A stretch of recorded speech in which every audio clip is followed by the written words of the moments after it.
नमस्कार दोस्तों, आज के इस वीडियो में हम बात कर रहे हैं भारत को अखंड बनाए रखने के लिए उस महापंडित आचार्य चाणक्य की अवधारणा, अक्रेडिटेशन, आइडियाज और उनके साथ अचूक सिद्धांत, थ्योरी और प्रिंसिपल्स के बारे में।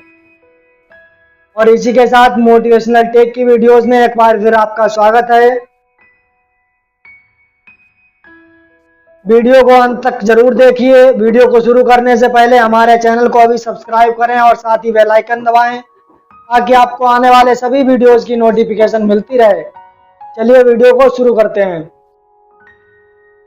एक व्यवस्थित राज्य प्रबंधन के संदर्भ में आचार्य चाणक्य ने स्पष्ट रूप से कुछ भी नहीं कहा है, लेकिन आचार्य चाणक्य के द्वारा कुछ संयोगवश की गई टिप्पणियों से यह स्पष्ट होता है कि वह राज्य के दैवी सिद्धांत के समर्थन में नहीं थे।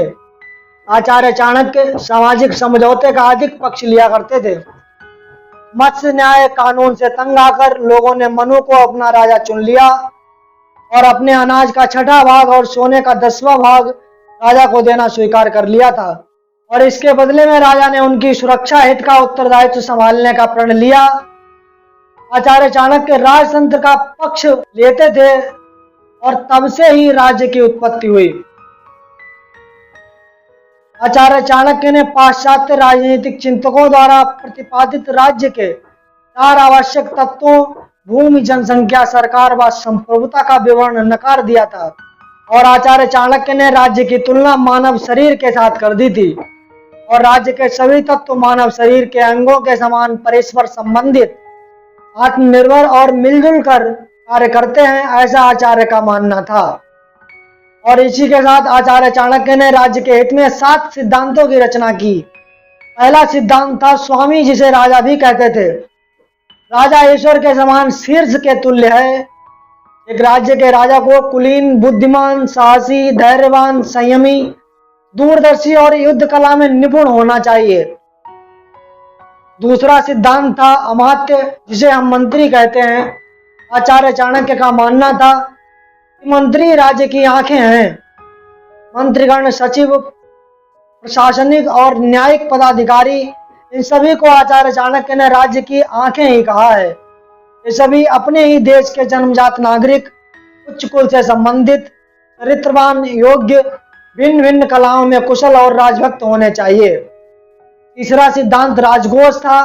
राजकोष का संबंध सरकारी संपत्ति से है, आप सभी जानते ही हैं दोस्तों। राज्य के राजकोष को आचार्य चाणक्य ने राज्य के मुंह के समान बताया है। राजकोष को राज्य का सर्वाधिक महत्वपूर्ण स्तंभ भी माना गया है, क्योंकि राज्य के संचालन और युद्ध के समय धन की आवश्यकता के लिए राजकोष इतना प्रचुर होना चाहिए कि किसी भी विपत्ति का सामना करने में सहायक हो। राजकोष में धन बढ़ाने के लिए आचार्य चाणक्य ने कई उपाय बताए हैं। संकट काल में राजकोष धन के लिए आचार्य चाणक्य ने राजा को अनुचित तरीके अपनाने की भी सलाह दी है। चौथा सिद्धांत दंड, जिसे सेना बल से भी समझ सकते हैं। आचार्य चाणक्य का कहना था कि सेना राज्य का दिमाग है। प्रजा और शत्रु पर नियंत्रण बनाए रखने के लिए सेना एक राज्य का अत्यधिक आवश्यक तत्व है। आचार्य चाणक्य ने सेना को 6 भागों में बांट दिया था, जैसे वंशानुगत सेना, वेतन पर नियुक्त किए गए सैनिक, सैन्य निगमों के सैनिक, मित्र राज्य के सैनिक, शत्रु राज्य के सैनिक और आदिवासी सैनिक।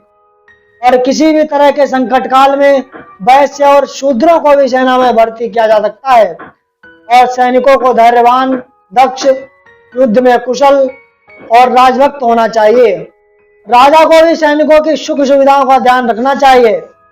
आचार्य चाणक्य ने दंड नीति के 4 लक्ष्य भी बताए हैं। अपर्याय वस्तु को प्राप्त करना, प्राप्त वस्तु की रक्षा करना, रक्षित वस्तु का संवर्धन करना और संभकृत वस्तु को उचित पात्रों में बांटना। 5वें सिद्धांत में दुर्ग, जिसे हम किला से समझते हैं। आचार्य चाणक्य के अनुसार किला एक राज्य की शक्तिशाली बाहों के समान है, जिनका कार्य राज्य की रक्षा करना है। राजा को ऐसे किले का निर्माण करवाना चाहिए जो आक्रामक युद्ध के लिए और रक्षात्मक दृष्टिकोण से लाभकारी हो। आचार्य चाणक्य ने 4 तरह के किले बताए हैं। औदिक मतलब जल किला, पहाड़ी किला, वन किला और मरुस्थलीय किला जैसे हैं। छठे सिद्धांत में जनपद का मतलब एक चिन्हित जमीन और उसकी जनसंख्या से है।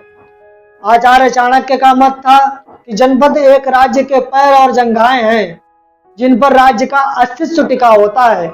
आचार्य चाणक्य ने उपजाऊ जमीन, प्राकृतिक संसाधनों से परिपूर्ण पशुधन, नदी और वन प्रदेश प्रधान भूमि को उपयुक्त बताया है। जनसंख्या में कृषक, व्यापारी और आर्थिक उत्पादन में योगदान देने वाली प्रजा सम्मिलित है। प्रजा को राजभक्त, परिश्रमी और राजा की आज्ञा का पालन करना चाहिए। अब अंत में सातवें सिद्धांत में सहृदय, जिसे हम मित्र या दोस्त से समझते हैं। आचार्य चाणक्य का कहना था कि मित्र राज्य के कान हैं और राजा के मित्र शांति व युद्ध काल दोनों में ही राजा के साथ रहते हैं।